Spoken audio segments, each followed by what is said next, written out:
Hello artists, and welcome back to another art tutorial with Mr. White.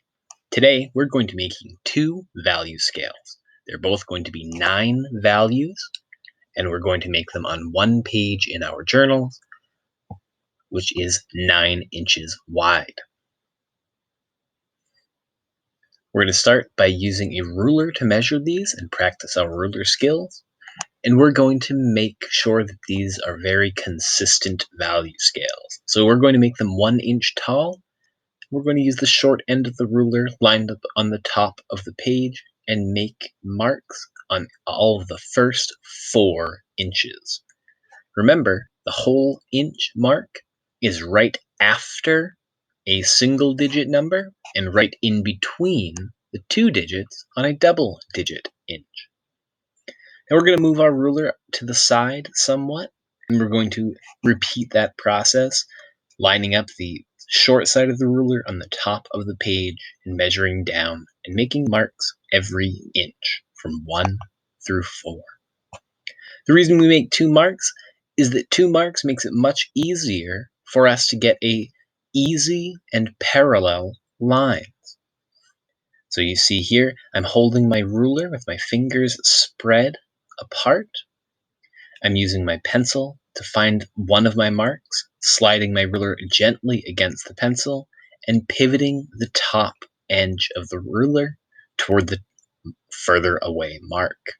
This makes it super fast to draw these very precise rectangles.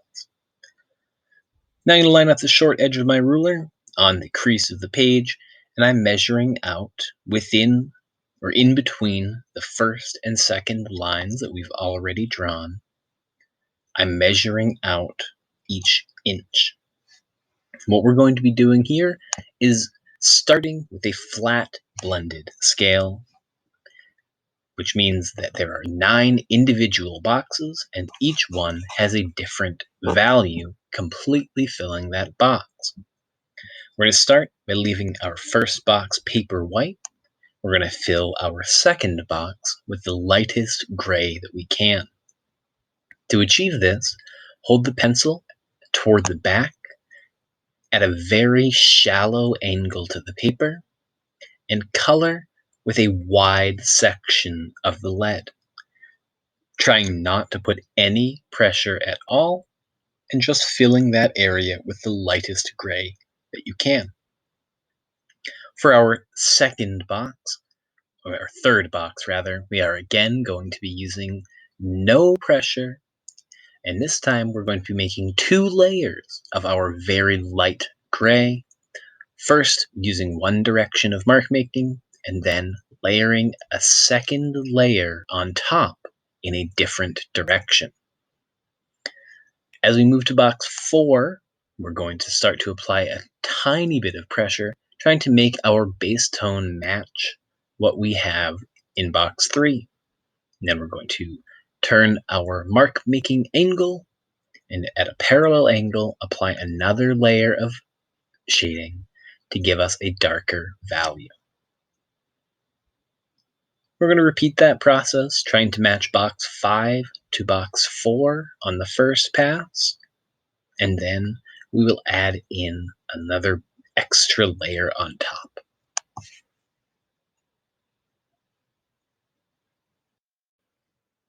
As we progress with this value scale, we're going to make sure that we use 2 layers on almost all of the boxes, trying to match the base of the previous box on our first layer and darkening up with the second. This helps us to build better control of our material. Keep in mind the direction that you are marking in and try to use perpendicular marks or marks that run across one another for the first and second layer.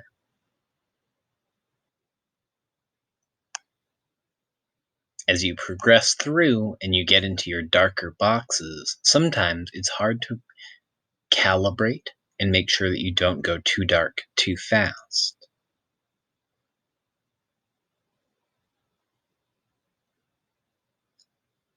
Try to keep your pressure a little on the light side and keep good control over your pencil.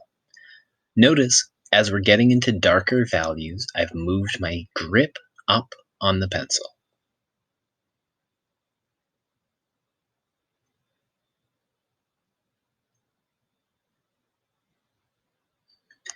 And for your final box, really get in with heavy pressure and fill every bit of the box, getting a really nice, rich, dark value.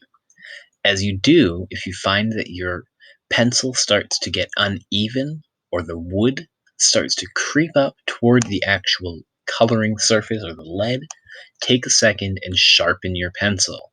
That wood can easily scratch off marks that you've made and leave an ugly, unpleasant surface finish. Try to be consistent in the direction of your mark making, even when you're using this heavy, super heavy pressure.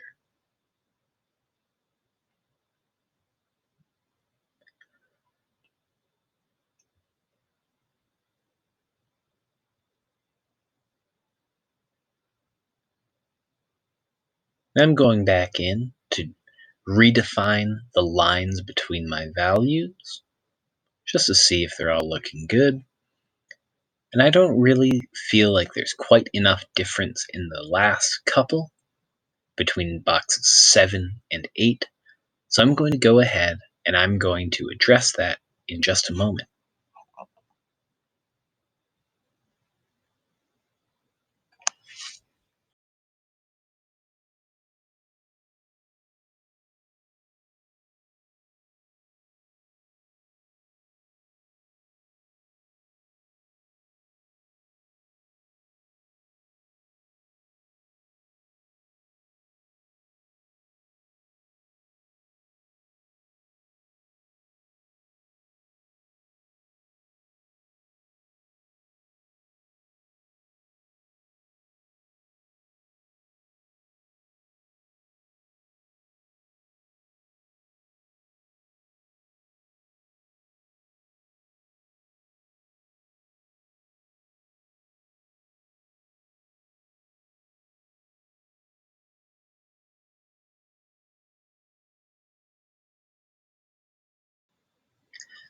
And to take care of that, I'm going to use my blending stump and some sandpaper. To clean a blending stump, you want to pull with your arm and twist with your hand and fingers at the same time while holding the sandpaper flat against the table with your fingers and thumb spread, much like the way we hold our ruler. This lets you quickly and easily remove the dark or already used surface on your blending stump so that you can go ahead and use a clean edge to smooth out the textures and values in each box. Notice again that we're intentional with the direction that we're coloring or shading.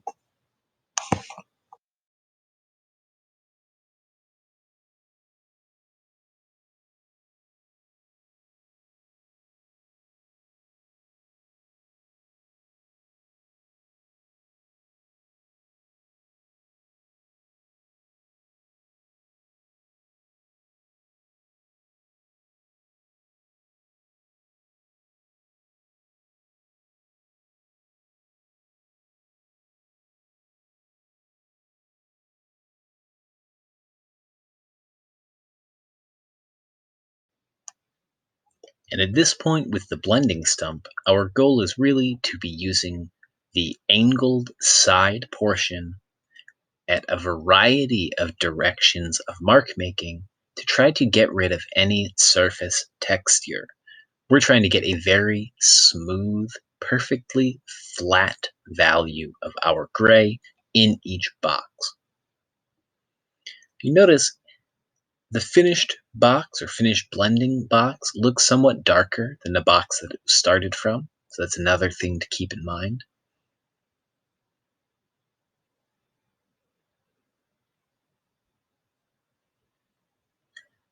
It's usually best to work from light to dark with our blending stump. If we work from dark to light, we have to do a lot more cleaning of the actual tool. Now, as we're getting down here and blending boxes 7 and 8 with these very dark values, I'm not satisfied with the difference between those last boxes 6, 7, and 8. To make that work a little better, I'm going to use my eraser very lightly, and I'm going to darken up some of these.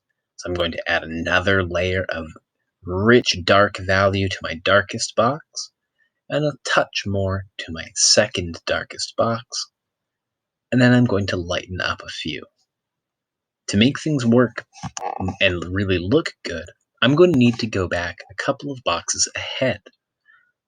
This is because I need to make room far in advance of the line, so I actually lighten up all of my boxes just slightly.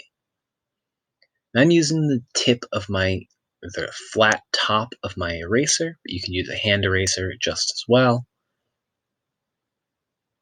And now I'm going to go ahead and re-blend because my eraser left some kind of not very pretty marks in there. Got to make sure to get a clean blending stump again.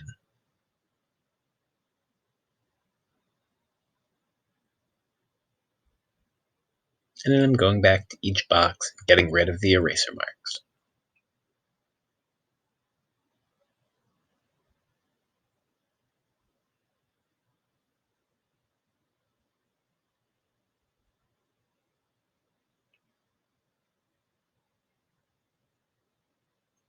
Now I'm pretty satisfied with that top one, so I'm going to move into my second value scale. And with this, I'm going to be using my ebony pencil. You can use either pencil for both of these, but I like to demonstrate using them both.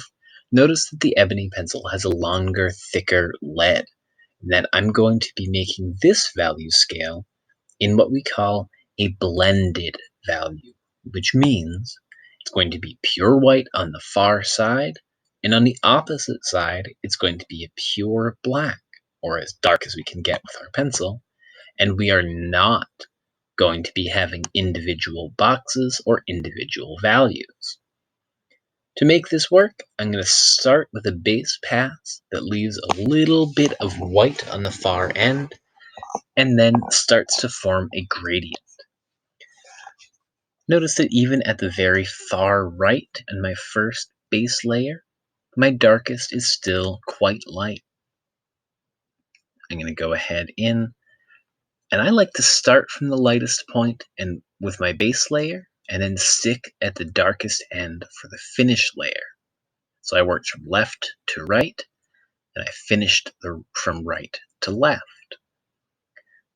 This lets me assess and set my darkest dark to begin with, which makes it a little bit easier for me to calibrate and to adjust the value as I progress. So as I continue going, I'm often looking at the value scale above and checking to see how closely or not I match the boxes above, but I'm not making individual boxes and I'm not recreating each individual value.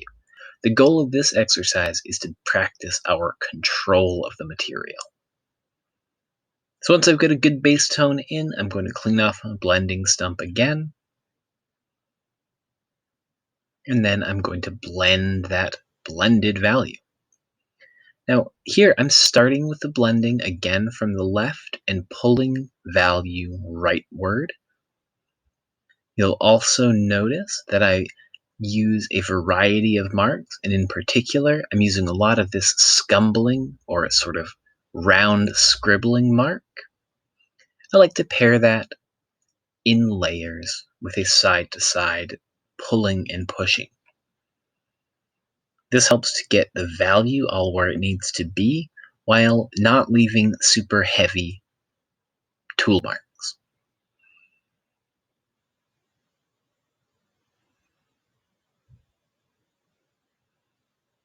I felt like I made mine a little bit too dark, so I'm going ahead in with my eraser and lightening up that edge.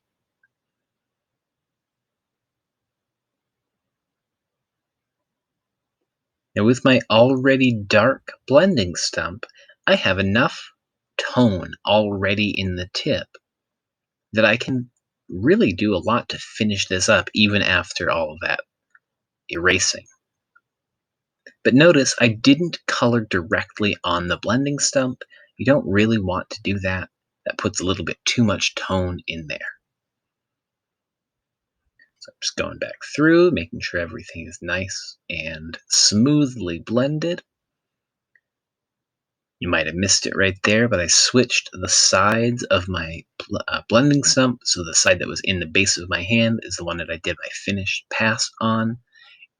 It's often nice to have a clean stump for the end of your blending. Then I like to go in and I just erase and kind of clean up the line on the edge of my value scales, but you don't have to. So that's it, guys. At this point, you've just practiced your ability to make a range of values and to be able to control where they go and put them just where you want them. Awesome. Good job.